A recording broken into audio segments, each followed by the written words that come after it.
Hi guys, and welcome back to another episode of Frozen Fortunes, the beginning of the end, so to speak, the start of the final season of this save. No matter what happens, this will be the last season with B67 in Denmark. It's a sad time, but hopefully we can make it a damn good year. And I've gone out of my way to try and do that by breaking the bank and smashing every possible transfer record available in the state of Denmark. It's also, coincidentally, episode 100 of this save, which is pretty damn cool that we've actually got to episode 100 considering the schedule I've been running for these videos. I want to see an annual Pinata video every year now. Make it happen. I will talk to my people and see if I can come up with something. If not, I can keep posting more little clips from it because that was not the whole video, believe me. Looking forward to the FM19 content. Don't worry too much about the schedule and stuff. 3 videos is as good as 6. I'm paraphrasing there because it's quite a long comment. Don't worry, the content is going to change dramatically for FM19 because I will be moving over to 6 videos a week, but the videos will be shorter, between 15 and 17 minutes, sometimes even a bit shorter than that. Kind of more like the last video you would have seen, but possibly even shorter still, and it will only be single live con for most of them. Occasionally I might try and sneak one in, but they'll be more highly edited, just more fun videos basically to carry us through. We'll be able to get through stuff. They'll still be fun for me. That's the main reason. I wouldn't be doing this if I didn't think I was able to handle doing the extra content basically. I'm really pumped for it. This was just a way to ease myself back in, but it really does warm my heart that you care to think about that kind of thing, so thank you. Pinata, back to the Pinata video, is the cherry on top of the top quality content. Well, I wouldn't say that. But can we see how Clayton got on? Yes, we can. So here is Clayton over at Newcastle, valued at, well, many pounds.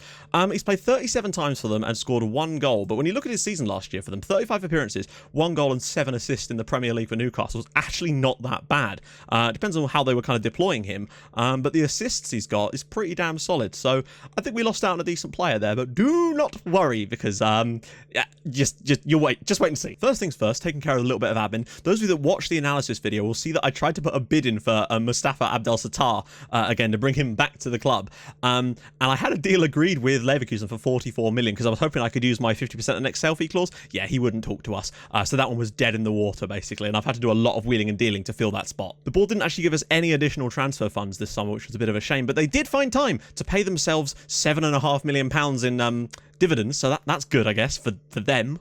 Okay, and now a brief little glitchy kind of thing, as this sort of stuff happens every now and then, and it's very annoying. So Simovic, I had some bids for him from Chelsea, and I think Napoli, I can't actually remember. You should be seeing a screenshot of what actually happened. And of course, I rejected them, no problem, expecting that he probably would come and complain about being asked to leave. He didn't, though. But then a couple of days later, I got the team on my back, saying they were unhappy with how I treated him, even though he'd never asked to leave.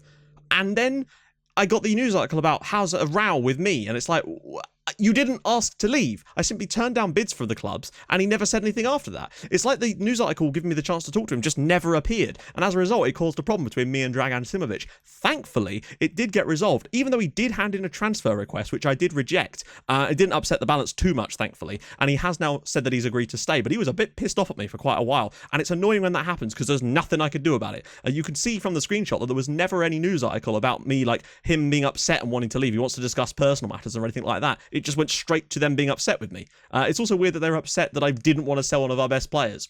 Liverpool also put 42 million on the table for Nuno Santos, which is weird because when I rejected that, we didn't get any more bids from anyone over 20.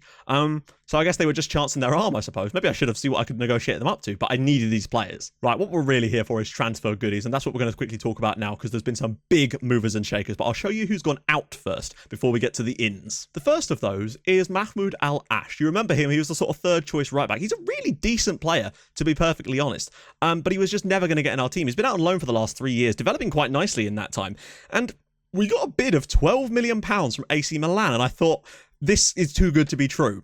So I accepted it, frankly, because why wouldn't I? It gave us a load of free transfer funds, even though the board weren't giving us all the money, which I could then invest into players that we actually needed to use this season. And then, a couple of days later, Watford came in and bid 14 million. So I said, all right, cancel the Milan deal. He then got pissed at me because I cancelled the Milan deal. But eventually, we agreed a deal with Watford where I think, what is it, £14 million up front, rising to 17 for a player that doesn't play for us. He's still worth a lot of money at Watford, and he is clearly a good player, but that was just perfect funds that I could have just somewhere else in the squad. Next up was Wojciech Jaroszyński. He's gone out to Legia Warsaw. It's a weird one, this, considering he was attracting bids from Manchester City and Arsenal less than a year ago. But I needed the money to facilitate a late transfer. I'd found a player that I really wanted, but we didn't have enough time to sort of mess around because we were running out of time in the transfer window, and I was worried he'd get picked off by Benfica. Benfica. So I had to make a move, basically. So I offered Wojciech Jaroszynski out. They came in, they've offered, I think it's 5 point something million up front, rising to 8, which is a lot of money for Legia Warsaw. Though they did get to the last round of the Champions League qualifiers, so they've clearly got something about them now. But that was a nice bit of extra funds that I needed. Except it actually wasn't enough, and I then had to go and sell Lucas Pavic to Sparta Prague for 3.3 million, rising to 5. Still decent money, and we're making profit on all these players. I just would have liked to have kept Lucas around as a kind of backup to the squad, really. But, you know, you don't always get what you want, and we had to not release him, but get some money to get another deal over the line. There's been an absolute buttload of players going out on loan, including the likes of Mark Yakim. But it just had to be done to get the wages off the bill so I could move some money around to make that final transfer, and you'll see why it was important in a minute. The next signing I made was one of the ones that perhaps I might regret a little bit. He's quite expensive, but he's going to give us a bit of a defensive option, and he can sort of back up in the midfield. He's yet to actually make an appearance for us, I don't think, so far. This is Orestis Frantzeskos. He's a Greek player that we brought in from Aris Thessalonica. £10 million was his release clause, and I was just willing to pay at that point because my scouts had yet to find anything. However, they did then go and find some quality, which I have now brought in, and we are stacked in some certain areas, which is very, very nice to see. But that's Frantzeskos. He's sort of more of a backup player, but he's got some real quality as well. Next up is Mehdi Benkanda, who is my sort of replacement left-back kind of option, because Palacios has left the club, which pushed Bruno Dip up the order. He, again, has yet to actually play a game for us because I've mostly been using the first team for all the league games so far. He, again, was the best I could find at the time, but do not worry, I have filled the slot with someone better, which means I could have let him go out on loan, but I couldn't at the time because the deals, it just didn't overlap properly. Now, I know some of you warned against the idea of signing Ricardo because he did have the big game thing here, but it doesn't appear to be here this time, so that is interesting.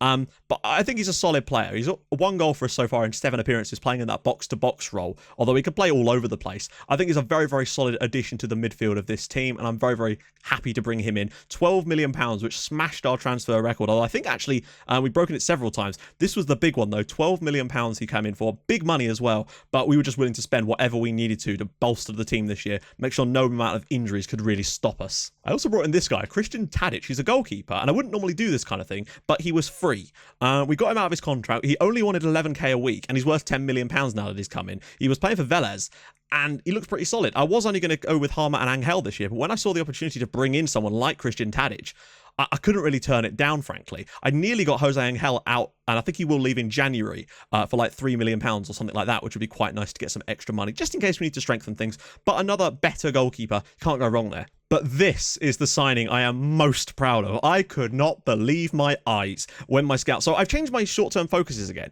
and I've managed to get my scouts to find players over a certain potential ability, because before they just weren't doing it. And then they started coming back with all these great players from the Brazilian leagues. Now, we lost out on one called Catatau, who went over to Benfica, and then not 2 days later, they brought this guy through. This is Dunga, and... I mean, I think his quality speaks for himself. Resolute personality. So much stuff in the Blues, it's unreal. The only con is his bravery, and it still isn't that bad. Look at this guy. He is an absolute machine. I'm playing him as an attacking midfielder. I did experiment with playing an advanced playmaker up there to get Krejci more involved when he was playing there, but I am going to go back to this, and it's sad, really, because Krejci's been pushed down, but you can't say no to a player like this. He's cost us 15.75 million, which, albeit, is a massive amount of money for a team from Greenland to be spending on anything. It's probably their GDP. But it had to be done. It smashed the Danish transfer record, which we did 3 times already, and of course our transfer record, and brought our total spending this summer to nearly £50 million, which is a massive amount for us. It really is. This guy, I think... I genuinely cannot see anything that I don't like about this guy. Long shots of 17.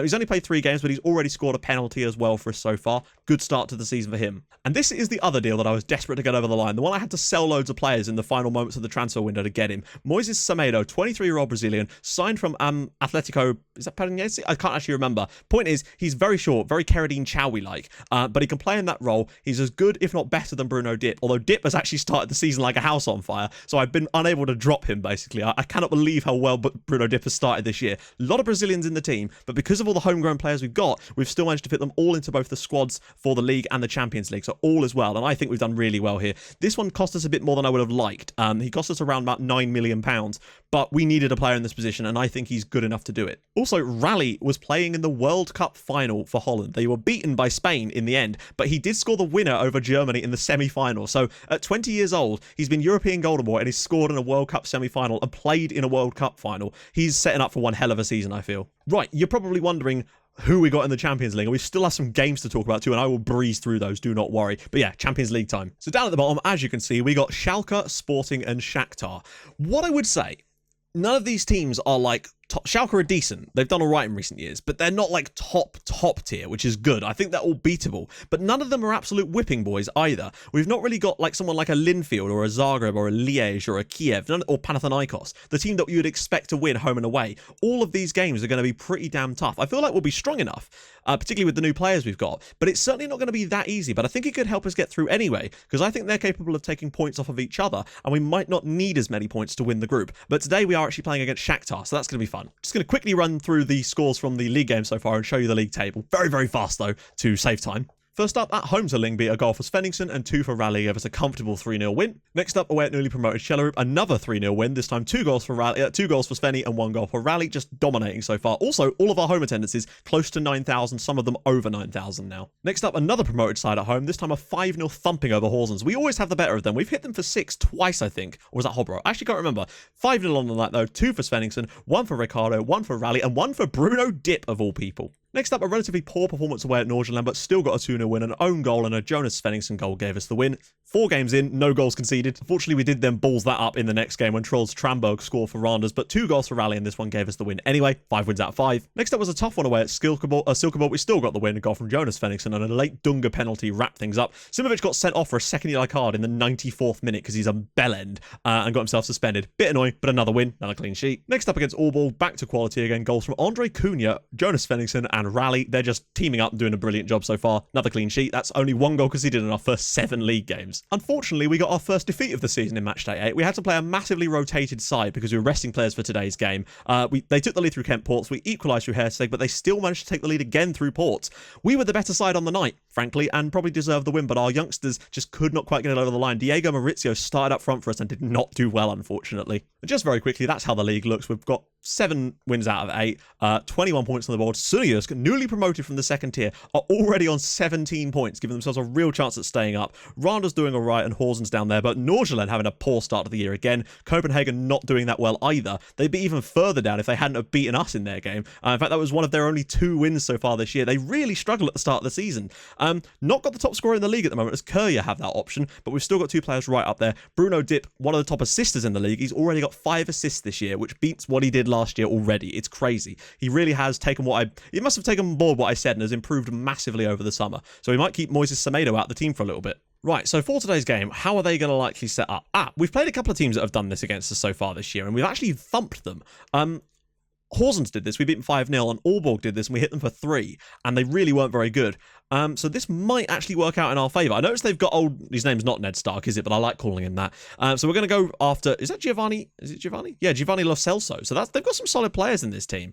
Hector Bellerin, in fact, is at right back there, which is kind of interesting. So we're going to go after him, do the usual markup, but I think we should be able to come here and maybe take a win. They're, in theory, the weakest team in the group, so we kind of have to, really. So the first string, as it lines up at the moment, is Raleigh, Svenningsson, Dunga, although I am moving this back over to attacking midfielder. It just did not work for us when we've tried it so far this year. Ricardo and Jankowski in the middle. I've kept Jankowski in because he does seem to have hit a resurgence and Krejci's just been pushed back down the order. Cunha at right back. Bruno Dip, who's been phenomenal so far this season at left back. I mean, Cunha's been even better. And then at the back, Simovic, Santos and Vasic doing their duties at the back. But it's the bench, I think, where things have really picked up. So Tadic, Olsen, Krejci, Bravo, Semedo, Trevino and Herseg. It's a very, very stacked bench, which means we've got a lot of options there. Both wingbacks can be replaced. Lots of options with Krejci and Trevino for the midfield.